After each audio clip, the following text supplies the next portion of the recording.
आप सभी को भैरव जयंती की बहुत बहुत मंगल कामना। तो मार्गशीर्ष मास की कृष्ण पक्ष की अष्टमी को भैरव जयंती मनाई जाती है, जो कि इस बार 23 तारीख को पड़ रही है। इसे कालाष्टमी भी कहते हैं और काल भैरव अष्टमी भी कहते हैं, काल भैरव जयंती भी कहते हैं। इस तिथि को भैरव जी का जन्म हुआ था। इस दिन व्रत रखकर अर्घ देकर भैरव जी का पूजन करते हैं।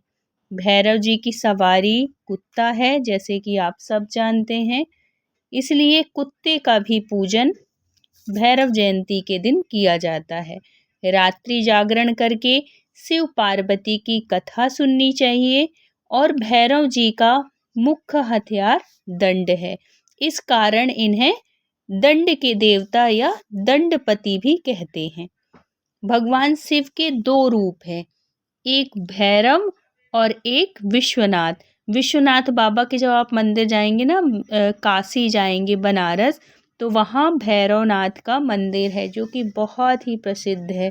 काल भैरव वहाँ पे काल कहते हैं कि अगर बनारस जाओ और शंकर जी का जब विश्वनाथ बाबा का दर्शन करो और आप अगर काल भैरव के दर्शन नहीं करते हैं तो पूरा फल आपको प्राप्त नहीं होता है। इसलिए कोई भी बनारस जाता है, काशी जाता है, तो भैरवनाथ के दर्शन जरूर करते हैं, काल भैरव के दर्शन जरूर करते हैं। तो भैरव का दिन रविवार और मंगलवार माना जाता है। इन दोनों दिन इनकी पूजा से भूत प्रेत जो बाधाएं होती हैं वो समाप्त हो जाती हैं। अब इसकी कथा क्या है तो आप श्रवण करिए। एक बार ब्रह्मा और विष्णु में यह विवाद छिड़ गया कि विश्व का धारणहार कौन है, या फिर ये कह लो कि विश्व का परम तत्व कौन है। इस विवाद को हल करने के लिए महर्षियों को बुलाया गया। महर्षि ने निर्णय लिया कि परम तत्व कोई अव्यक्त सत्ता है। अब ब्रह्मा और विष्णु उसी विभूति से बने हैं। विष्णु जी ने ऋषियों की बात मान ली, परंतु ब्रह्मा जी ने यह स्वीकार नहीं किया।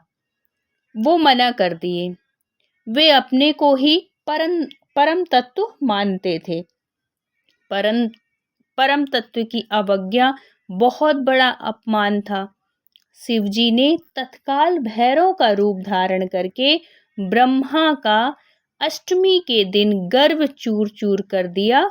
इसलिए इस दिन को भैरव अष्टमी कहा जाता है।